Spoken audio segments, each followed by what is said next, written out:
আপনি একটা combined digital marketing এর কোর্স করলেন।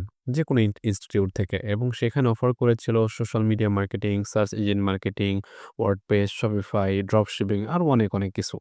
এখন সবগুলা আপনি সাকসেসফুলি শেষ করলেন। কোর্স শেষ করার পরে সার্টিফিকেট নিলেন। এখন তো আপনাকে মার্কেট প্লেসে সার্ভিস দিতে হবে।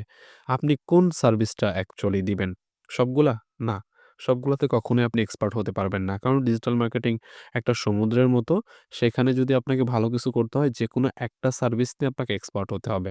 সাপোজ আপনার মনে করেন সোশ্যাল মিডিয়া মার্কেটিং খুব ভালো লাগে। সেক্ষেত্রে আপনি শুধুমাত্র সোশ্যাল মিডিয়া মার্কেটিংটাই ভালো করে আরো ভালো করে শিখবেন। প্রয়োজনে অন্যান্য একক কোর্স করবেন।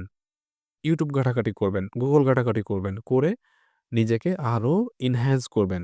নিজেকে আরো ভালো জায়গায় নিয়ে যাবেন সোশ্যাল মিডিয়া মার্কেটিং এর উপর। এরপর আপনি সার্ভিস দিবেন। একটা স্কিলের বেশি আমি কখনোই রিকমেন্ড করি না। সেটা যেকোনো সেক্টরই হোক না কেন।